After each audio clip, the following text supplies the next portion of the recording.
Hello, Mr. Geislart here, and I'm going to go over number 2 on the Chapter 10-11 Test Remediation. First of all, if we want to find the measure of arc AB, that means it is twice the measure of the inscribed angle. The inscribed angle is 14, so that means that is going to be 28. Next, we want to find the measure of BC. Well, we're told that this is a diameter, that AD is a diameter. That means that all I need to do is add up 120, and then BC, I'll call that X, and 28, and that has to add up to 180.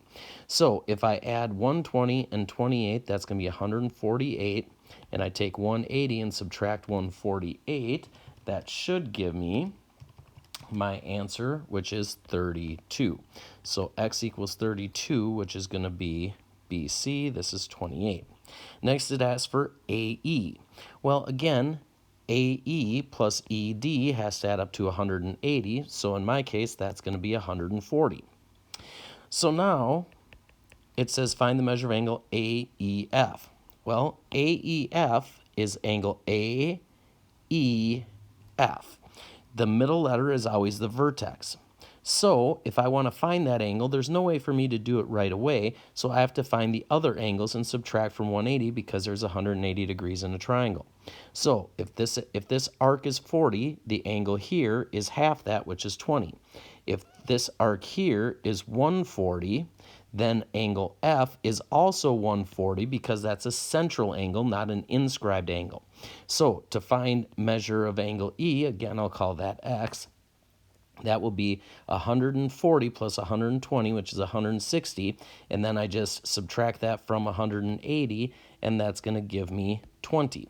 So the measure of angle AEF is going to be 20. Now I can do this very similar thing to find the measure of angle. Let me just change this here. If I want to find the measure of angle GCD, so it goes GCD is that angle there. So again, I know this is 90 because it's written, or I have the little box there, so that's 90. I can find this angle down here by taking half of the intercepted arc, so that means that will be 16. So again, if I do 90 plus 16 is going to be 106, and if I subtract that from 180, because there's 180 degrees in a triangle, that will leave me with 74. So the measure of angle C is equal to, or GCD is equal to 74 degrees.